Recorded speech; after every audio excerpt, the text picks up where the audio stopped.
Ini tadi banyak sekali yang saya dapatkan, tapi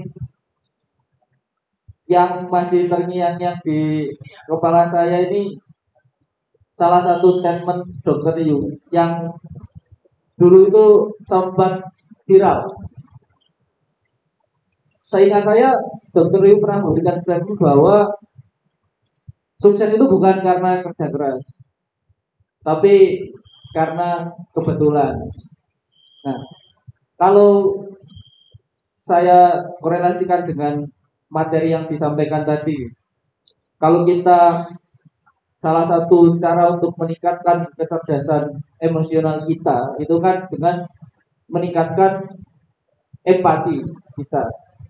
Kemudian ada beberapa bacaan yang pernah saya baca bahwa ternyata yang menjadi faktor yang lebih menentukan kesuksesan seseorang itu ialah kecerdasan emosional dibandingkan dengan kecerdasan intelektual ataupun faktor lain.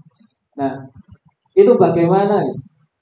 Jadi apakah dengan kita berusaha meningkatkan kecerdasan emosional kita itu bisa memperbesar kemungkinan kita untuk mencapai kebetulan itu tadi, kebetulan sukses itu tadi, atau bagaimana? Gitu. Terima kasih. Sekarang saya tanya, kalau kita melempar dadu keluar angka 6 itu kebetulan? Ya, kebetulan. Kalau kita melempar dadu 4 kali, itu belum kelihatan pola. Kalau kita melempar dadu itu 1 juta kali, akan kelihatan polanya. Masing-masing pernah. Semakin banyak kita lempar, semakin masing-masing itu terjadi seperenam. Jadi kemungkinan untuk muncul angka 6 itu adalah seperenam. Muncul angka 3 itu seperenam. Probability. Tapi hidup kita ini kan pendek. Masa kita ya mau mengulang-ulang lempar dadu sampai 1 juta kali kan tidak. Jadi ya orang sukses itu ya emang karena kebetulan. Lu saya gini kan kebetulan. Nah aku ikut kebetulan baru yang mau sudah ini aku. Kebetulan aku ini anaknya papa. Oh ya. Coba aku lahir di rumah sebelah aja. Selesai lah ini. Ya. Kerja keras adalah kunci sukses. Jangan sombong lah. Kamu kira tukang beca nggak kerja keras? Ya, lo itu petani ya kerja keras untuk ojol itu sampai jam 11 malam, jam 12 malam main keliaran. Kerja keras mereka. Sukses enggak? Enggak. Kunci sukses itu memang kebetulan. Ya. Secara statistik, orang sukses itu tidak lebih dari 2% dari satu populasi. Populasi dunia itu yang sukses itu enggak lebih dari 2%. Dan statistik itu enggak bohong dari dulu ya begitu. Jadi kalau kalian itu nggak sukses, jangan kecil hati, konconnya akeh. Ya, motivator aja, kerja keras aja susu. Lambe ini motivator jalur dilakban. Lah kamu kira kita nggak kerja keras pak? Gitu. Nah, yang kita lakukan adalah dengan memperbesar kemungkinan. Anak itu dulu kan sekolah, lulus SMA, oke sekolah. Wah, ibu bingung. Kok ambil aku aja. Anakku itu juga tapi nggak seberat aku. Ya aneh tapi nggak seaneh aku. Sampai akhirnya video call. Aku nang Jerman soalnya ya di Surabaya. Mas, aku nggak mau sekolah. Ya nggak apa-apa mas, nggak sekolah nggak apa-apa. Steve Jobs itu nggak sekolah, jadi ini dulu Steve Jobs. Steve Jobs itu kan emang semuanya mas. Bapaknya dua perusahaan rata-rata gitu. Tapi kan apa sekolah itu nggak menjamin sukses. Loh ya itu nggak menjamin. Jadi loh, dari 4 miliar orang yang nggak sekolah, berapa orang yang nggak Steve Jobs? Sekarang tak balik. Dari ribuan atau jutaan direktur ini, berapa yang nggak sekolah? Statistik. Jadi kamu sekolah itu bukan menjamin kamu sukses, ada yang jamin. Tapi memperbesar kemungkinan supaya kamu hidup lebih layak. Begitu. Memperbesar kemungkinan. Supaya kamu melempar dadu itu enamnya lebih banyak keluar, lemparnya lebih banyak. Ya, itu kalau satu kali, melempar kamu lebih banyak, kemungkinannya lebih besar. Untuk memperbesar probabilitas banyak yang bisa kita lakukan. Tapi hal-hal yang tidak mungkin, yang nggak bakalan mungkin. Sementara kalian dari kecil cekok tidak ada yang tidak mungkin, betul nggak?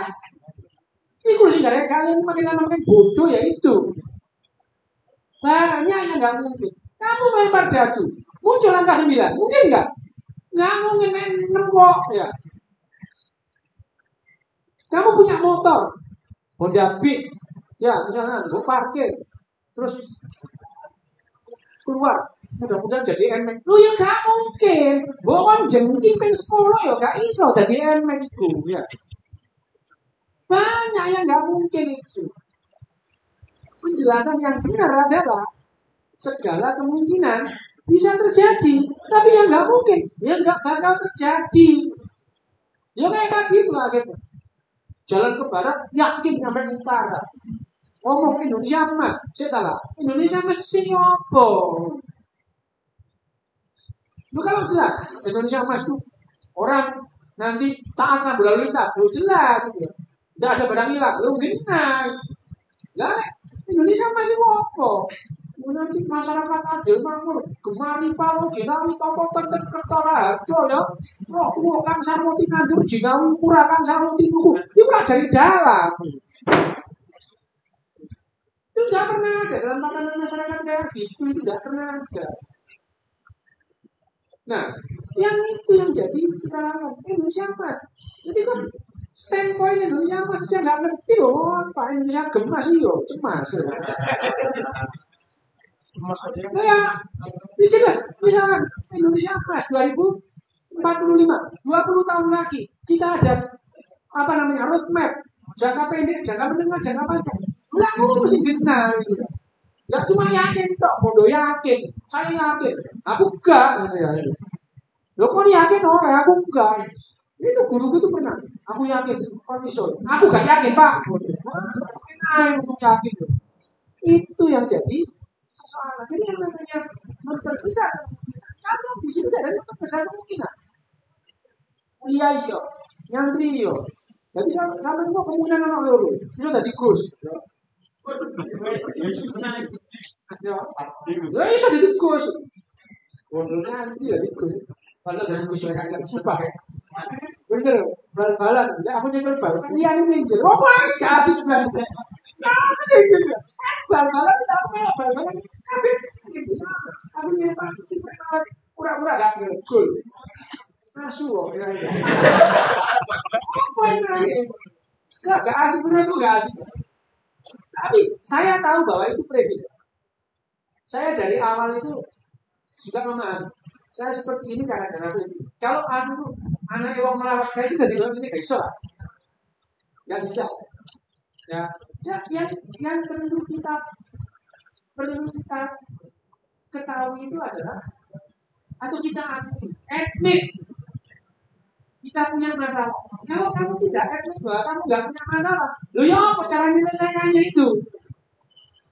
Kita bisa memecahkan masalah kalau kita tahu masalahnya. Nah kalau kita selalu deny, selalu menolak bahwa kita punya masalah, ya kapan menyelesaikannya? Ya gitu, kita bisa punya potensi menyelesaikan masalah kalau kita quick. Ya, masalah itu soal baik dulu ya, bukan salah benar. Kalau pengetahuan ilmiah itu, sains itu ngomong salah benar. Sains itu tidak ada, sains jelek, sains buruk tidak ada. Ya, dalam biologi tidak ada nilai. Sains itu bebas nilai, tidak ada baik, tidak ada buruk. Kalau ada macan ketemu kambing, yang terjadi adalah kambingnya dimakan. Sing jahat sop. Lu kono. Kok kon mangan lemper yo gak gelem macane. Yo. Enggak ada. Macan yang makan daging. Kok kon mangan lemper yo gak gelem. Ya, ada di situ kita memahami itu di situ tidak ada Tidak ada baik, tidak ada buruk. Yang ada konsekuensi. Ya, ada konsekuensi. Mosok ya terus kemudian kambing kencang sebagai makhluk hidup. Kita nggak boleh saling memaafkan. Ini kambing ini bertarian. Ya, tidak ada. Ini bebas nilai saya. 2 tambah 2 sama dengan 4. 4 tambah 4 sama dengan 8. Itu bukan karena jujur. Yang benar 4 sama 8. Mana ada guru matematika? Anak-anak, 5 tambah 5 berapa? Jawab yang jujur. Enggak ada. Nah, enggak 10 ya salah. Mulai. Itu bukan karena jujur. Jadi yang namanya sains itu bebas nilai. Enggak jahat, enggak baik, enggak buruk. Tapi begitu sains diaplikasikan menjadi applied science, menjadi teknologi, dia punya kecenderungan merugikan kita, menguntungkan kita. Nah, itu terus ada teknologi yang jahat. Misalnya Alfred Nobel menemukan diatomite, terus mengekstrak diatomite itu menjadi nitrit, ya. Ternyata itu bisa jadi bahan peledak, jadi dinamit, trinitrotoluene, trinitrogliserin. Tapi trinitrogliserin juga bisa jadi obat jantung, ya gitu loh ya. Jadi yang namanya pengetahuan kita tentang TNT atau TNG itu, ya nggak ada baik, nggak ada buruk. Tapi begitu dinamit itu punya potensi untuk merugikan orang, seperti ledakan, misalkan rumah, hotel, Polres, meledakkan. Tapi kalau dinamit itu tuh meledakkan gunung, bikin apa sampai nggak bermanfaat. Itu ya. Saya tadi yang namanya saya itu berarti, tapi statement saya itu berdasarkan ontologis. Aku gak berpikir epistemologis. Karena begitu kita ngomong soal epistemologis, ngomong soal moral, ngomong soal nilai, kita harus siap berhadapan dengan ribuan nilai yang lain. Ya, di Malang ini, di Surabaya, di Jogja lagi, kamu makan bareng, nanti Jumat terus gelek-gelek, gak sopan. Yo, gak sopan. Coba kamu ke Sumatera Utara makan. Kamu itu menghargai yang ngasih makan. Ya, begitu kamu ngomong nilai, kamu harus siap berhadapan dengan ribuan nilai yang lain. Kalau artinya orang itu bisa menyakitkan saya enggak ya. Menyakitkan. Buat kalian bisa, aku paham. Tapi aku di komen ini membuat kalian bisa selalu ya. Oke, terima kasih.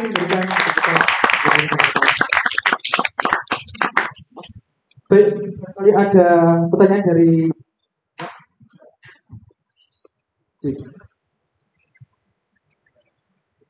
Pak, boleh izin feedback dulu. Feedback. Waktu kita terbatas, Mas. Terima kasih. Bismillahirrahmanirrahim. Sebelumnya saya ucapkan terima kasih untuk kesempatannya. Jadi sebelumnya perkenalkan, nama saya Nusaidah. Saya dari jurusan psikologi. Nusaidah dari jurusan psikologi.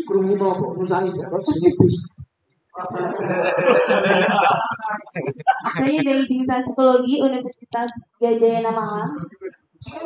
Okay. Jadi nama saya itu diberikan oleh kiainya ibu saya. Jadi artinya itu kan cahaya kebahagiaan. Tapi sejauh ini saya juga berpikir apakah saya itu sudah benar-benar bahagia. Oke, saya bahagia ketika saya membaca buku. Tapi di sisi lain banyak sekali saya sering sekali berantem dengan pikiran saya sendiri. Nah, lalu apakah ketika orang yang banyak berpikir itu dia bisa jadi tidak bahagia atau seperti apa? Bagaimana pandangan jenengan? Lalu yang kedua adalah saya pernah membaca penelitian tentang multitasking. Bahwasanya ternyata kalau orang yang multitasking itu dia bisa mengganggu sarafnya. Tapi saya masih belum mendalaminya memang. Dan ini memang hanya sekali saja membaca. Lalu yang ketiga, apakah? Karena ini adalah kesempatan emas. Lalu yang ketiga adalah apakah ketika orang itu sudah bisa pandai bersyukur, Atau dalam kata lain itu sudah bagian, apakah dalam kehidupan selanjutnya dia tidak akan pernah merasakan yang namanya kesedihan seperti itu? Sebenarnya masih banyak lagi, tapi ya saya ucapkan terima kasih. Kalau ya langsung saya jawab. Nur saya. Ada orang yang namanya Nurjana. Nurjana.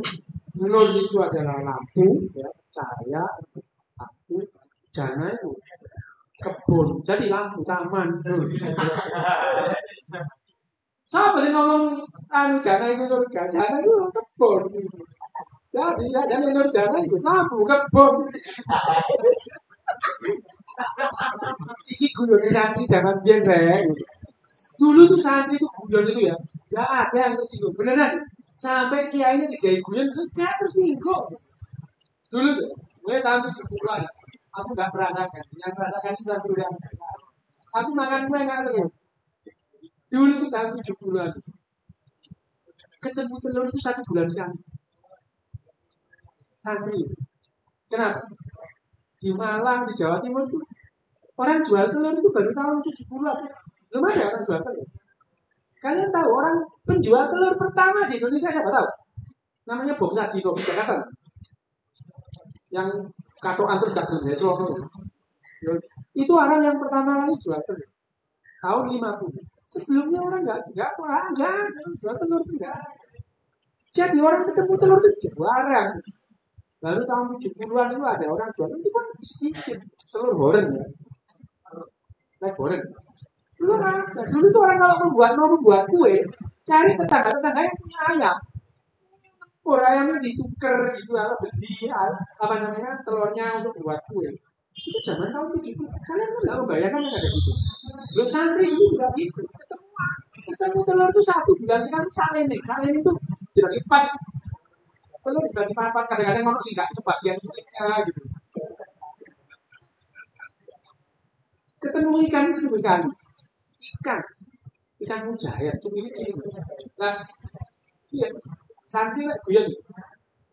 Nah, ya, kiai ini lima. Sis, wah kok gak apa-apa, pangan apa? Tak ingin saya cek rodo gede.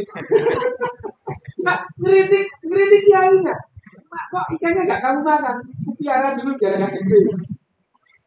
Kita guyon-guyon macam begini ya tadi kita aman bahkan namanya kiai itu tapi bahasa dulu ya nggak marah itu karena dulu tapi sekarang jangan. Sekarang orang ini gampang marah. Jadi kita sama ya. Nah kalau ditanya apakah kamu bahagia, aku tanya. Kalau misalkan handphone ketinggalan di sini kamu sampai kampus, kamu panik nggak? Berarti kamu nggak bahagia. Ya, berarti kamu nggak bantu. Pertanyaan, kalau kamu sakit, apakah kamu merasa bahwa negaramu itu peduli dengan sakit? Jamu? Enggak, kamu nggak bahagia. Apakah kalau kamu sakit, kamu merasa tetangga-tetanggamu akan peduli sama kamu? Enggak. Kalau kamu lepas jilbab, apakah kamu diomelin sama tetanggamu? Iya. Kamu nggak bahagia, tetanggamu juga nggak bahagia. Bayangin, kamu nggak jilbaban, mereka yang ribut. Kamu baca buku, itu bukan bahagia. Kamu itu kebahagiaan itu tidak pernah hidup. Kebahagiaan selalu kolektif. Ya, iya. Apakah kita bisa bahagia? Ya. Banyak marah-marah itu kan nanti. Yang memang ada filsafat kebahagiaan itu ada filsafatnya Stoa itu. Tapi mana ada negara yang berbahagia gara-gara berfilsafat Stoa? Mana buktinya? Atau orang yang berbahagia karena berfilsafat Stoa? Nggak ada. Meskipun yang mau bawa filsafat Stoa itu, iya ya, ini bahagia. Tapi kalau koyo ngono juga nggak iso, ya. Jadi banyak filsuf marah-marah gara mana ada orang bahagia gara-gara filsafat? Nggak ada. Jepang itu menjadi negara bahagia. Finlandia jadi bukan karena filsafat, karena mereka berlatih. Itu ya. Sebenarnya pertanyaan ini merangkum semua jawabannya. Ada yang belum dijawab apa? Apa? Yakin itu. Multitasking itu nih. Apa namanya? Salah makanan. Ya, kan? Udah sih enggak? Tapi itu sangat mengurangi efektivitas bekerja. Ya, karena kita sekarang bisa membuat kerjasama dalam tim. Seorang yang multitasking itu kontraproduktif. Ya, kamu kalau di Jepang sana, aku ngambil contoh Jepang, di Jepang sana itu penjaga COVID, swalayan kasir itu, ini orang atap bocor, itu bukan tugasnya dia kan bisa. Kalau di sini, dalam bocor kucing ngising lah, itu kasir kan sih nyebut gawe.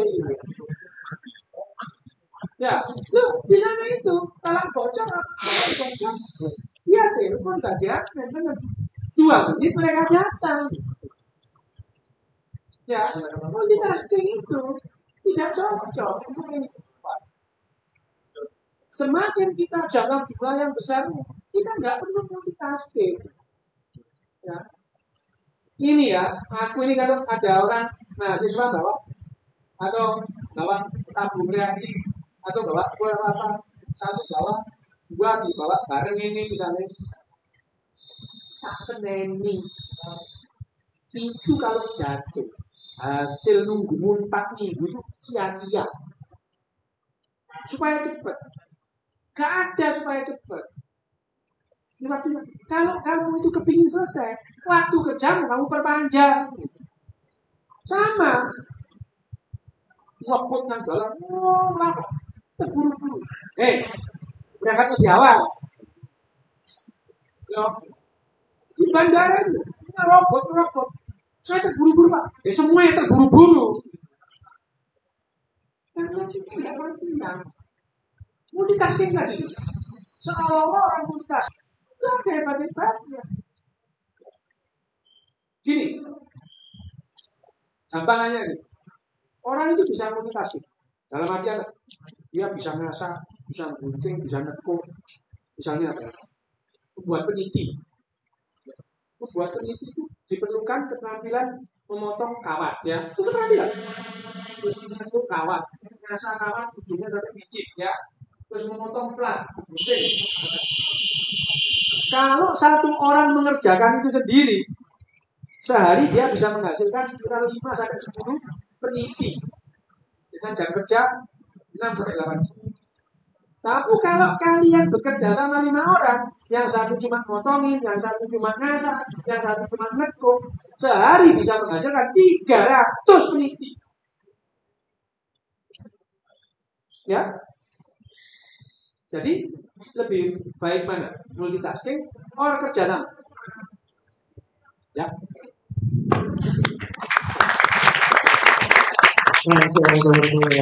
Jadi, monggo bagi mas-mas dan mbak-mbak, barangkali ada satu pertanyaan lagi dari mas-mas 1, dari mbak-mbak 1. Monggo yang ingin bertanya. Ya, pertanyaan terakhir. Ya, monggo mas. Oke.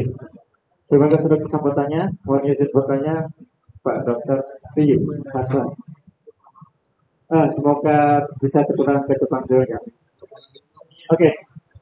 Perkenalkan, nama saya Muhammad Robert Kamil Rizky Ilhamsis. Muhammad Robert Kamil Rizky Ilhamsis. G. Itu dari bahasa Arab yang dipelesetkan ke Latin. Izin bertanya tentang kecerdasan emosional. Ini ada kaitannya dengan kebahagiaan. Jadi ketika seseorang menilai seseorang yang mempunyai kecerdasan emosional, ini kan berarti secara realitas subjektif. Berarti ketika seseorang menilai orang tersebut tidak cerdas secara emosional, tapi orang yang bersangkutan merasa emosional sudah cerdas, ini kan bertolak belakang. Terkadang ada seseorang yang misal seperti tadi ya, karena tidak menghilangkan empati, jadi seolah-olah memberikan saran, kamu loh kecerdasan emosional kurang, misal seperti itu. Jadi kan mempengaruhi pikiran, kemudian kebahagiaan juga akan berkurang juga. Tetapi yang bersangkutan merasa bahwa memang sini sudah sesuai dengan apa yang ditargetkan sesuai kecerdasan emosionalnya. Berarti kan bernilai subjektif. Seperti itu pertanyaan yang pertama. Kemudian ada satu lagi terkait kecerdasan emosional kan kalau misal dikaitkan dengan neuroscience berarti berkaitan dengan cara kerja otaknya. Sini. Nah, kemudian ada juga yang mempengaruhi dengan kerja saraf itu terkait kecemasan. Kemudian ini sebenarnya di depan itu.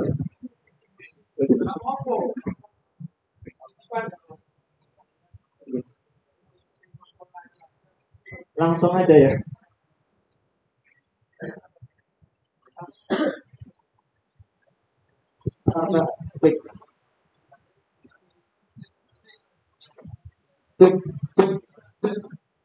Mati. Nanti yang kan kalau kita saya pernah kalau kerja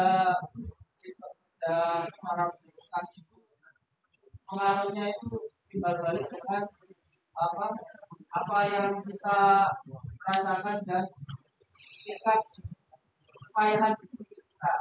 Maksudnya ketika orang itu mempunyai tekanan pikiran yang tinggi, biasanya sarafnya juga terpengaruh. Jadi ada istilah orang untuk adrenalin. Nah, kemudian kalau seperti itu, terus sekarang kan mulai tren ya anak muda itu harus memberikan afirmasi kepada diri sendiri. Itu basicnya itu dari hukum law of perfection bahwa apa yang terjadi di semesta ini sesuai dengan Karpe. pikiran kita yang kita afirmasikan. Asu temenan ya. Seperti itu apa? Ya, oke. Yang pertama, alam semesta itu berjalan tidak dengan mengikuti karpe raimu. Alam semesta ini punya seleranya sendiri. Kan bahasa oke, yang pertama. Kalau bagaimana kita menilai kecerdasan emosi? Kalau kamu mencoba menilai kecerdasan emosi orang lain, berarti kamu memang belum cerdas. Kecerdasan emosi itu tidak pernah menilai orang lain. Kamu itu melatih dirimu sendiri. Justru karena kamu berlatih empati, kamu itu tidak memperdulikan urusan orang. Jadi, yang namanya kecerdasan emosi itu perkara diri sendiri, bukan perkara orang lain. Ya. Jadi kalau kita melihat orang itu sudah, kalau kamu sudah itu, memang kamu tidak cerdas ini. Kecerdasan, gini loh ya. Kamu kira kecerdasan itu kecerdasan kognitif? Bukan. Aku nanya, bakteri punya kecerdasan nggak? Loh ya punya, kalau enggak ya nggak hidup dia. Ya, tumbuh-tumbuhan punya kecerdasan? Punya. Kamu kalau pernah belajar biologi SMP, SMA, tumbuhan kalau kamu ditaruh di jendela, ya itu tumbuhnya mendekati jendela. Loh itu kecerdasan namanya. Ya, itu. Kecoa itu, ada kamu, dia lari. Ada mereka, dia kejauh, karena dia takut. Ya. Wah, kecoa itu teroris bener. Bagi perempuan, tapi aku juga takut. Gila aku. Aku pertama kali lihat kecoa. Aduh, itu ya pertama. Jarang kamu lahir di sana ya. Jadi kan pertama kali lihat kecoa itu 3 tahun. Buka WC itu kecoa itu sampai sekarang itu gila-gila dulu kecoa.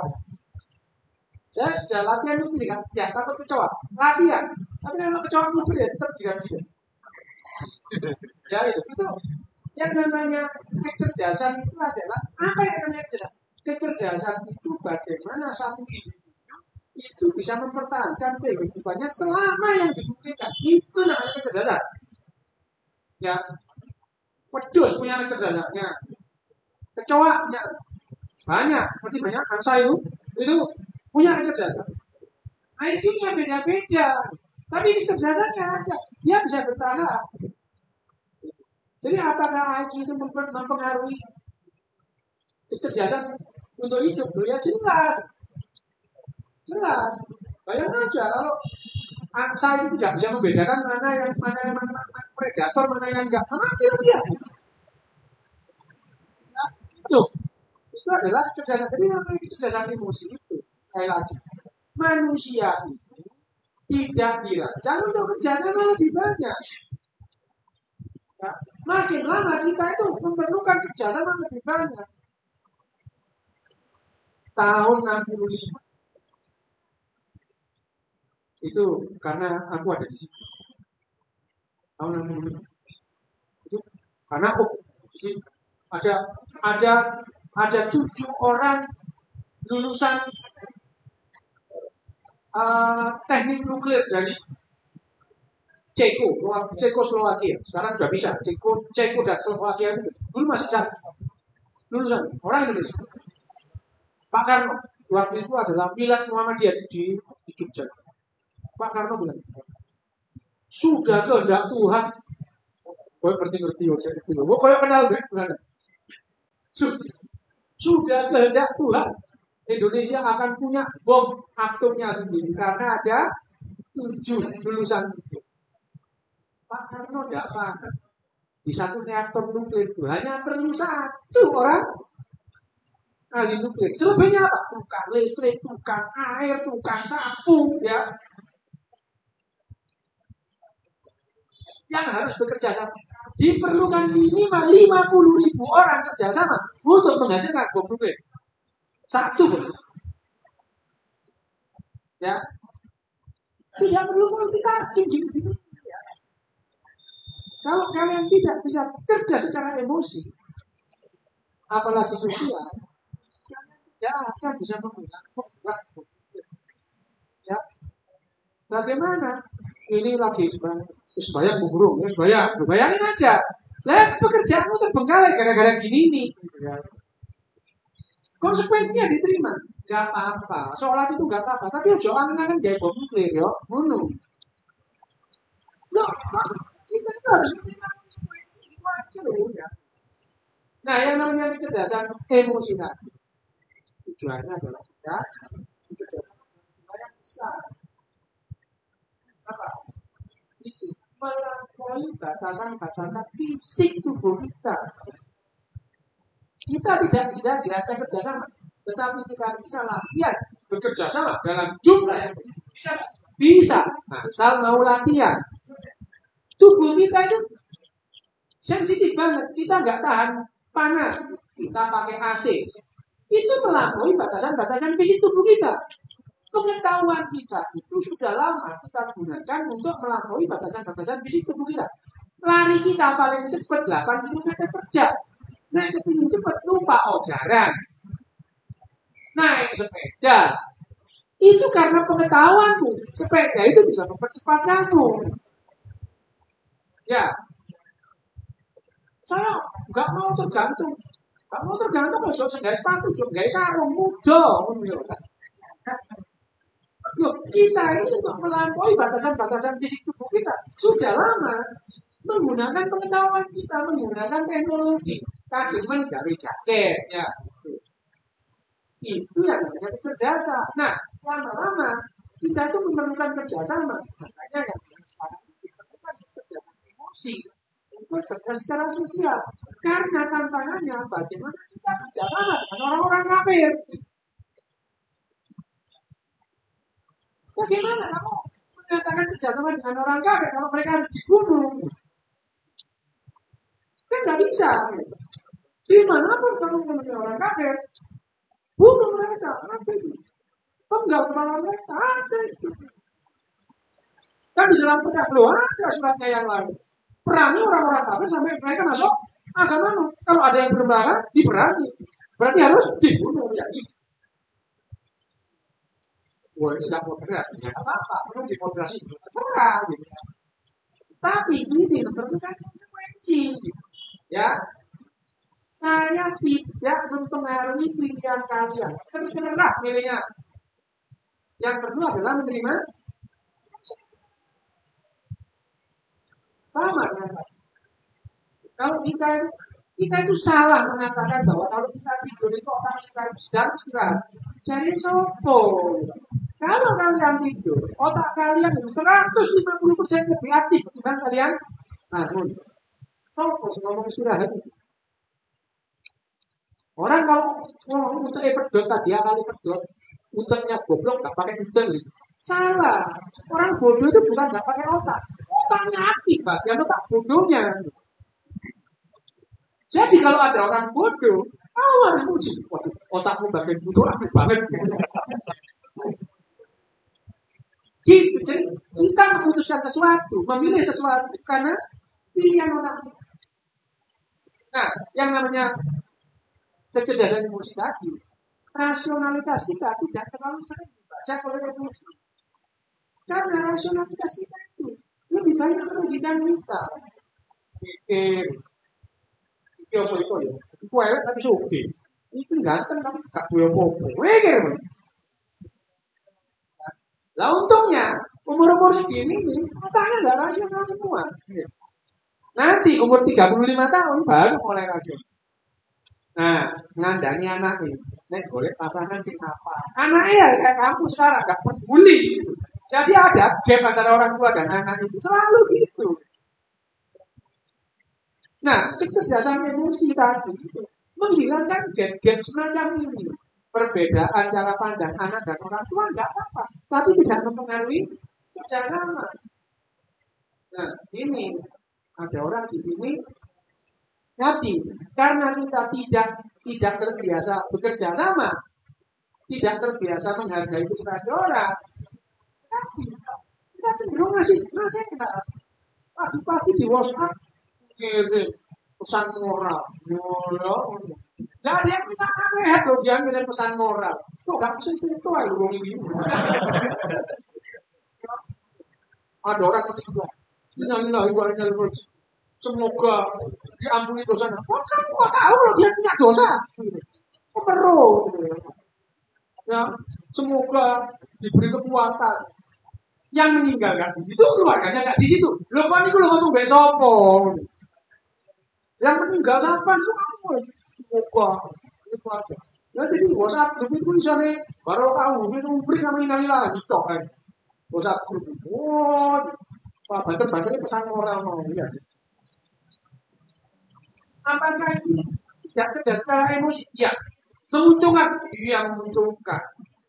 Pedagang, kamu memakai kuota lu, kamu tidak cerdas secara ekonomi, secara emosi pun ini menguntungkan ekonomi. Ya, kalian tahu 86% penghasilannya K-pop dari Indonesia. Ya, kalian isu-isu jimin. Ya, kalian nggak kenal jimin, nggak kenal jukok. Tapi kalau kamu diserang BTS, kalian marah. BTS Army opo, kamu numpang swakarsa itu. Wah, itu yang namanya itu ya. Mbak Ahmad Korea yang jilbaban itu ngeri kan. Wah, militansi apa? Lain BTS sama Blackpink itu waduh luar biasa. Loh iya, wah Blackpink disebut itu wah mendidik dia itu. Aku sekedar ngomong, juga ada gerakan nih Michael Jackson. Beda tuh langsung dia itu. Langsung kok tidak kenal itu. Itu kamu tidak cerdas. Kamu tidak cerdasanmu menghasilkan duit. Ya, jadi hidupnya tidak relevan. Ya, tidak relevan itu. Contoh, negara yang paling bahagia itu tadi siapa? Finlandia, Norwegia. Adalah negara termahal. Norwegia itu negara termahal. Tapi semua orang bisa beli, mahal. Di sini murah, tapi nggak bisa tuku lah. Kok beda nih ya? Jadi memang tidak relevan. Di sana itu mahal. Tidak seperti di sini. Di sini kereta api terlibat. Kereta api di Norwegia itu jangan bayangkan kereta api di Norwegia itu sebagus di Tokyo atau di Korea, di Singapura. Enggak, kereta api itu dijelas dari kereta api. Benar. Tapi bersih, rapi gitu ya. Jamnya tepat. Kereta apinya tidak lebih bagus. Lebih tua. pelan. Jalannya juga tidak lebih bagus dari Indonesia.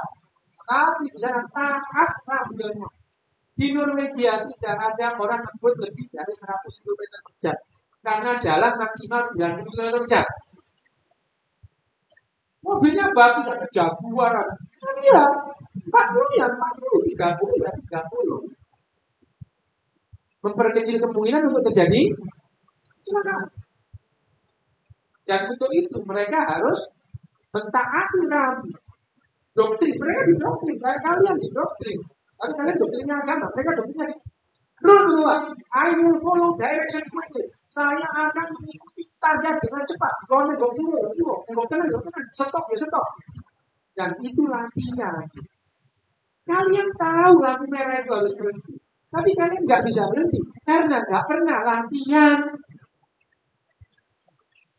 Ya, itu lampu merah dapat roboh lampu merah, ngambil barangnya orang, mencaci maki orang, menyakiti orang,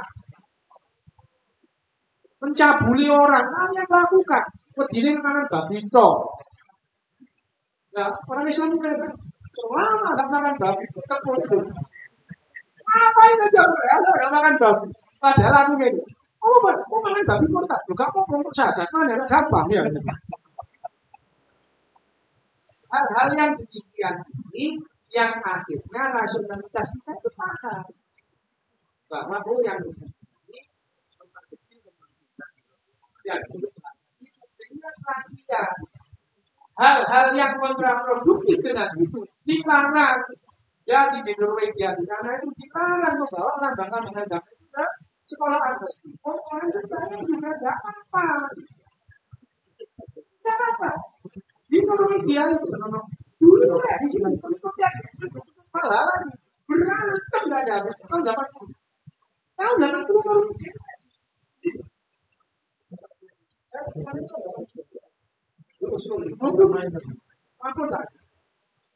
Tahun 95 mengubah pola pendidikan dan pengasuhan. Hanya diperlukan waktu 12 tahun. Penjara Norwegia itu kosong. Kan? Penjara di Norwegia kosong. Tahun 2008. Pesan. Melihat hasil yang namanya itu di ya, betul. Penjara Norwegia itu kosong. Maximum security prison. Apa itu? Itu loh, apa penjaranya uang gembong-gembongnya gitu. Penjara maksimal, security maksimal. Kunci penjaranya dibawa narapidana. Jadi dia keluarin buka dewe gitu. Itu maksimum security prison. Itu pun cuma 8. Dan cuma 8 kamar yang berdiskusikan. Penjara kosong. Hasil gereja juga kosong. Loh itu berkorelasi. Di mana-mana kalau gereja penuh, masjid penuh, penjara juga penuh. Lu berkorelasi. Lu yang apa? Pegang itu konsekuensinya. Ya pengen penjara kosong tuh, kita dia. Masjid juga kosong lagi. Enggak apa juga. Kalau mau lu. Ya. Jadi mereka itu tidak sibuk menilai orang lain. Ya. Kecerdasan emosi justru mereka tidak sibuk menilai orang lain. Ya adalah diriku ini seharusnya bagaimana. Itu yang namanya prinsip kecerdasan sosial. Dan kita bisa dengan ya. Apakah itu harus tidak ada yang diperlukan? Yang diperlukan adalah pemahaman bahwa seperti itu. Ya, Iran. Tahu Iran? Saya itu bisa kita lebih bagus dari laut. Kabul, Afghanistan. Tahun 78, kudeta yang namanya Saidah. Ayatullah selesai. Jauh beda. Sana Afghanistan. Ya nggak apa-apa. Itu kan seperti itu. Kita tidak mungkin menggerakkan masyarakat dengan gaya orang pula-pula Iran, terus menginginkan seperti Jepang, nggak mungkin. Sebaliknya juga, Jepang ini jangan dikira, Jepang itu dulu serem. Coba lihat film-film Jepang dulu atau baca tentang Jepang, judul perang serem. Orang Katolik digodok, hidup, digodok, teriak-teriak sampai mati itu, biarin. Kalau di Nagasaki itu, dari orang Jepang, di Nagasaki itu ada museum intoleransi. Museum intoleransi. Betapa tidak tolerannya orang Jepang. Di sini itu ada dulu orang Katolik harus menginjak mukanya Yesus, mukanya Buddha, kalau juga dipersekusi, bahkan dipersekusi itu tadi. Setelah perang dunia kedua, nah itu untungnya Jepang itu kalah perang dunia kedua. Untungnya Jepang itu kalah perang dunia. Terus yang menjadi ketua otorita yang ditunjuk oleh Presiden Amerika untuk membangun lagi Jepang itu namanya Jenderal MacArthur. Nah dia ini yang membuat Jepang lagi. Jenderal MacArthur. Makanya sekarang itu orang Jepang ada satunya MacArthur. Banyak dia. Banyak. Itu. Mereka jadi hanya butuh waktu 13 tahun. Jepang yang porak-porak gara-gara perang dunia kedua, Roma, Tokyo itu hanya perlu waktu 13 tahun. Dia menjadi tuan rumah Olimpiade. Oke. Dan orang Jepang bertransformasi dari yang tadinya mereka terobsesi untuk mencari jalan kematian terhormat. Semua orang Jepang terobsesi untuk mati dengan cara terhormat. Sepupu. Kalau ada janda, dilirik kepada laki-laki, yang mereka itu mau mengambil hidup, minta izin sama kakaknya, minta izin sama bapaknya, karena itu. Kalau kakaknya mengizinkan, orang sepupu itu yang pegal adalah yang mengizinkan. Ya.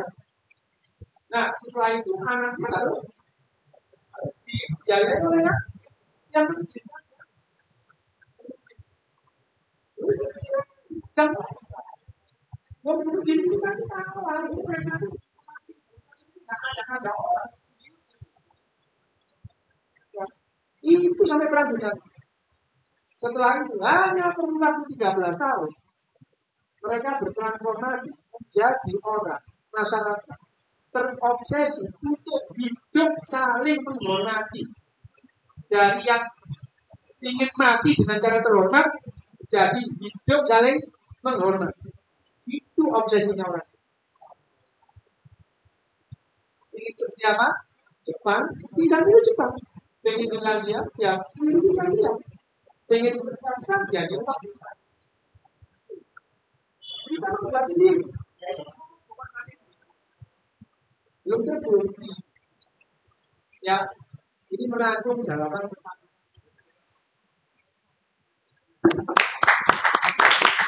Terima kasih kepada Bapak Hasan. Kemudian terakhir dari Bapak, monggo satu lagi.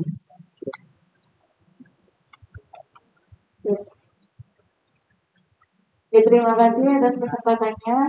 Ini ada titipan pertanyaan dokter. Nah, seperti ini. Bagaimana cara otak bekerja di saat kita merasa kelelahan? Terkadang ketika kita merasakan terpuruk atau kelelahan, otak itu terasa berat dan timbul stres. Kemudian tadi pada teori sempat dijelaskan juga terkait bagaimana otak kita bekerja. Ada rigidity, maksudnya dalam manusia merupakan organisme yang secara alami terprogram untuk berperilaku tertentu. Begitu juga dengan di flexibility, organisme manusia merupakan organisme yang secara alami terprogram. Nah, sedangkan kenapa pada positivity yakni tidak ada pemrograman alami? Ketika kita membuat otak kita sendiri. Nah, seperti itu. Mungkin itu saja. Terima kasih. Slide pertama, John.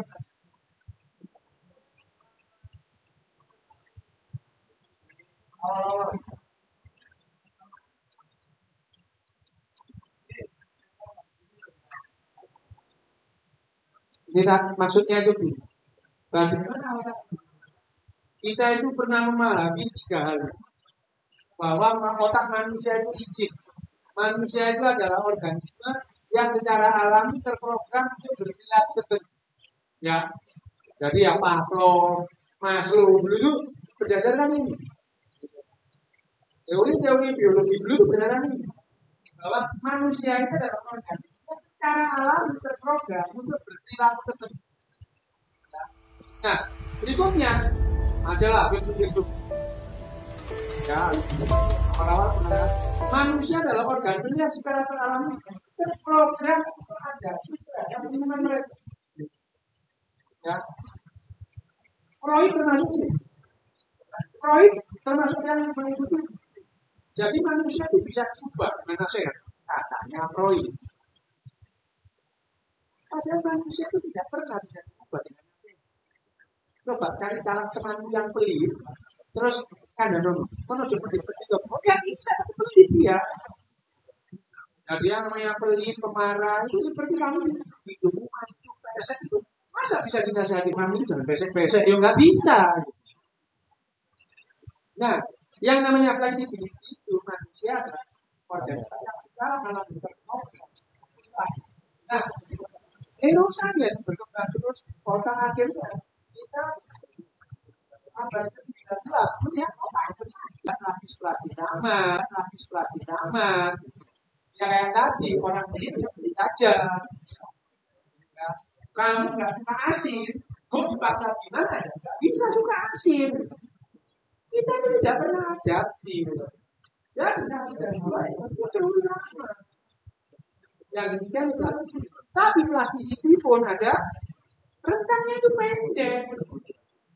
Orang kecelakaan, otaknya plastis, tumbuh lagi, tumbuh sih sebetulnya. Sel otak yang plastis, ya tetap mati, nggak bisa tumbuh lagi. Yang bisa adalah sel-sel sehat kita yang mengambil alih fungsinya, tapi itu tidak bisa kembali seperti itu. Waktu dia sebelum stroke misalnya, sebelum kecelakaan, itu beda. Nah, otak kita bekerja cemas. Kecemasan itu sebetulnya adalah senjata kita tetap hidup. Bayangin aja kalau tadi harimau ya, terus kemudian pijatnya nggak cemas, ya. Itu harimau sabar. Ini mati nggak sih? Ya, kecemasan. Harimau itu melihat kijang, dia juga cemas. Kecemasan apa? Dia takut, dia akan lepas. Jadi pada saat kijang melihat macan dan macan melihat, dua-duanya sama-sama cemas. Dan kemudian mengaktifkan kaskade adrenalin, emosinya cemas, kaskade adrenalin, jantungnya bekerja cepat, nafasnya bekerja cepat. Supaya apa? Semua aliran darahnya dialirkan ke otot supaya bisa melawan, bisa lari, atau bisa menekam. Sama dengan manusia. Makanya kami kalau cemas itu, otaknya kaki ya, kaki deg-degan, terus makan nggak enak kan? Ya enak gitu, nggak enak, makan nggak enak. Ya, karena itu kan sama, itu merasa. Bedanya harimau tadi itu cemas kalau mau lepas, kijang ada harimau cemas. Kamu setelah ke kantor, setelah ke kampus cemas, ya. Tanggal 5 cemas, apa? Kayak kos-kosan. Ya itu kecemasan akhirnya banyak hal gara-gara narasimu sendiri. Jadi akhirnya manusia itu kecemasan itu jadi gangguan cemas yang tadinya itu ada benefitnya jadi merugikan. Namanya gangguan cemas. Cemas sendiri bagus, tapi anxiety disorder jelek. Ya, sama. Kalau udah kata-kata disorder, nah itu jelek. Disosiasi trans. Apa itu? Kalian pernah lihat kuda lumping? Kalian pernah lihat kuda lumping? Ya. Terus dia kan kesurupan. Ya. Ya, itu trans. Kalian pernah sholat? Trans kamu membuat kamu itu antara sadar dan tidak. Ya. Trans. Jadi trans itu adalah bagian dari kehidupan kita sejak lama. Upacara keagamaan semua itu trans. Udah lupa itu. Wah, terus dia kalau makan jelek. Supaya apa? Supaya dia pede. Mereka itu betul-betul nggak betul-betul hilang. Dia itu antara sadar dan tidak. Trans, tapi trans disorder. Itu namanya. Yang namanya kesurupan itu ya. Kesurupan itu loh. Bukan di kelas ada kesurupan. Ini disosiasi trans disorder. Gangguan disosiasi trans. Terganggu, dia terganggu, orang lain terganggu. Pada dasarnya orang gitu itu mendapatkan dua keuntungan. Pertama, dia itu trans. Orangnya dia tidur satu. Dia punya keuntungan kedua. Dia dapat perhatian. Ya bisa jadi kalau kesurupan itu cuma perhatian aja. Kamu lihat mana ada orang di sendirian di kamar kesurupan? Tidak ada. Itu di hadapan orang banyak. Mana ada orang kesurupan di kamar sendirian? No. Dan yang kesurupan itu nggak terkenal. Kalau kesurupan di sekolahan itu nggak ada. Pelajar-pelajar juara kelas nggak ada. Di pas sekolahan nggak kesurupan nggak terkenal. Kan perhatian. Ya, loh, itu sudah ada sejak dulu. Sejak tahun 50-an sudah tahu. Kedokteran psikologi itu tahu bahwa itu adalah kejadian psikologi. Ya, jadi pelayanan itu badan tahun itu tidak ada. Tidak ada. Nah, yang akhirnya kita perhatikan, kita berjawab kita. Misalnya, kalau kita berjawab kita itu hal kan perasaanmu aja. Nah, kita cemas jadi kasar jalan kita. Apa yang otak kita jadi lebih capek? Ya, otakmu. Ya, justru pada saat cemas itu, sesaat setelah cemas, yang paling tidak merasakan merokok, jangan merokok itu, begitu dia merokok, cemasnya hilang. Nikotin itu membuat otak itu. Tapi perokok itu lebih stres ketimbang bukan merokok, karena jeda antara merokok dia cemas. Itu ya. Nah, tapi sekali lagi ini bukan masalah bukan apa tidak. Sekali lagi yang namanya perilaku kita yang tadi orang Jepang itu banyak psikopat ya sob. Karena mereka itu masyarakat yang intoleran. Ya kita hanya itu sangat tidak toleran. Dan pula, wah karpe dewi. Coba lihat jalanannya tapi karpe dewi. Orang sama orang bareng. Lu bayangin aja loh. Itu tidak akan terjadi pada masyarakat yang empatinya tinggi. Tapi orang seru juga kalau sama orang. Nah itu makanya saya juga gitu. Ada orang yang enak ya dok di Jepang. Kan sama aja. Kalau kalian itu kelas menengah bawah kayak gini, enak hidup di Jepang. Fasilitas umumnya sama yang dirasakan orang-orang. Kalian nggak perlu mobil, nggak perlu motor, nggak perlu kereta api, nggak perlu semua gitu. Tapi kalau kamu kayak banget, enak gitu. Bener? Di Jepang aku nggak punya, nggak bisa. Kapan bisa? Satu aja yang nggak. Korea harus pulang. Kalau kamu punya 3, 4, jadi mengaku aja. Enak banget. Kalau di Jepang, kamu misalnya mau ngurus paspor, ya harus datang ke kantor imigrasi.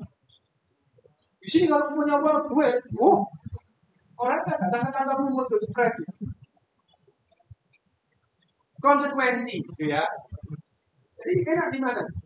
Ya karena aku bisa kemana-mana, aku nggak punya kalau kita daerah kita. Ingin lihat terus dari Jakarta, gitu ya. Ke Malang. Saya udah lama loh ke Malang. Ini seperti itu lama. Gitu ya. Mudah-mudahan menjawab. Ini pertanyaan terakhir. Terima kasih.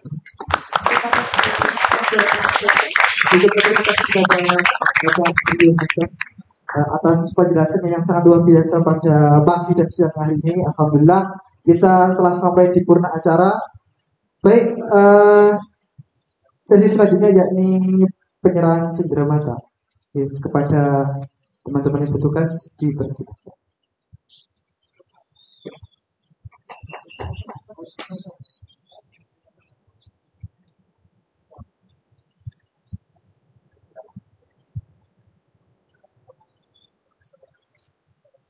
Saya ada satu pertanyaan. Yang biasa WhatsAppan sama saya itu yang mana? Oh ya, nah, foto ini kan sampai enggak etok ya. Aku mau foto itu sampai ya itu dia dulu ya, zaman awal-awal orang di Bapak kita itu ngomong gaya parikan. Jari yu, lah kok ayu kan? Enggak beda. Jari ayu, lah kok enggak beda.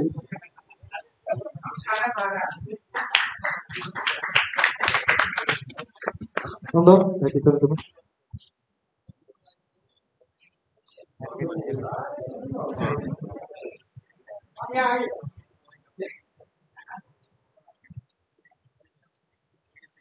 Terima kasih.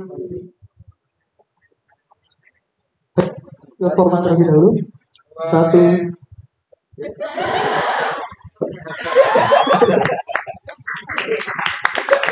Terima kasih. Jadi selanjutnya tibalah kita pada purna terakhir acaranya. Monggo untuk yang terakhir ini untuk Sedusro untuk memberikan keterangan.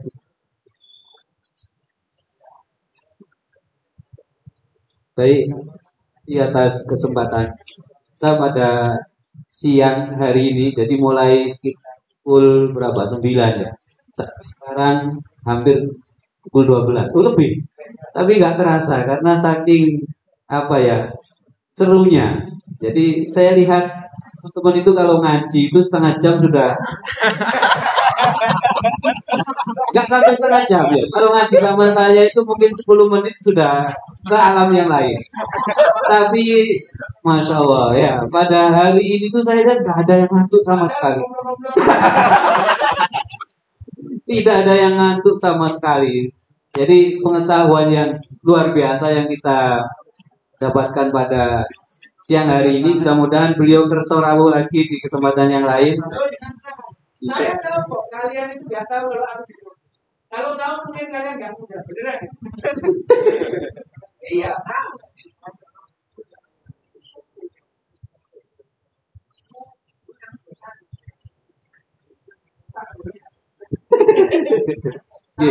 Tapi maaf ya, waktu itu saya jual itu, ya kadang saya dipakai.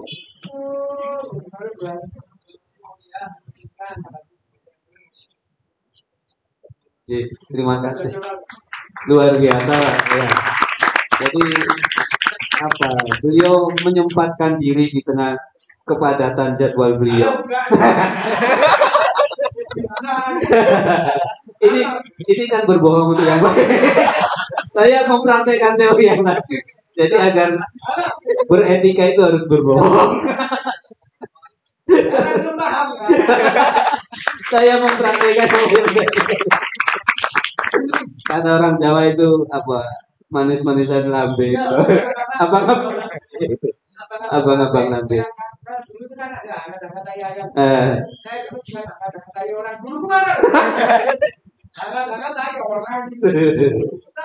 Saya sudah pegang, tidak pernah pegang tainya ayah. Iya, luar biasa. Mudah-mudahan semuanya bisa mempraktikannya. Paling tidak berpikirnya lebih kritis lagi. Empatinya salah lagi. Jadi, ya gitu. Berpikir kritis itu mempunyai konsekuensi. Sekali kalau tidak siap dengan konsekuensi, kamu usah gaya-gayaan. Waduh, tak menangis itu. Ya, nanti gaya jadi. Gini, memang ya saya tadi saya ini merasa berhormat. Harus kayak saya tidak bersyukur. Ya, saya tidak siapa. Saya hanya tahu yang Iya. Bisa aku tahu menurut keliru tuh ya. Ya kita berdoa bersama-sama mudah-mudahan semua yang kita lakukan usaha dari teman-teman semua kegigihan beliau untuk hadir di tempat ini dinilai sebagai kebaikan Allah Subhanahu wa taala. Al-Fatihah.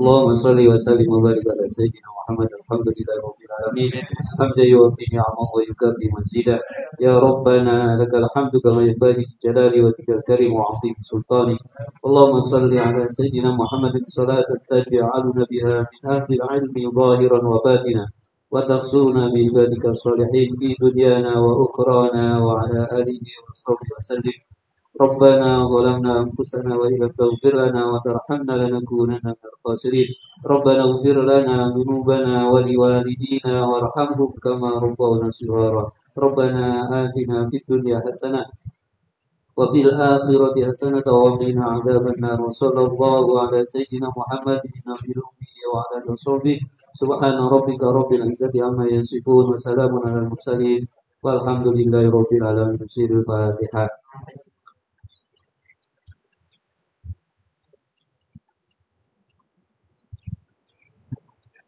Alhamdulillah, ucapkan terima kasih kepada Ustaz Busro Kalim yang telah memberikan statement akhir dan juga doa bersama. Semoga apa yang kita dapatkan pada pagi dan juga siang hari ini semoga bermanfaat dunia dan juga akhirat. Amin.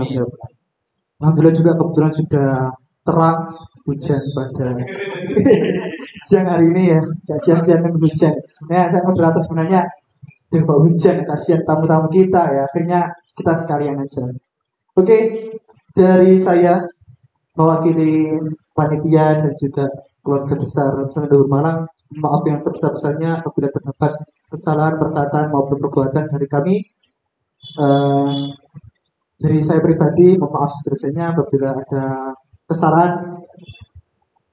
Dari kami, maaf. Waktu minkum. Assalamualaikum warahmatullahi wabarakatuh.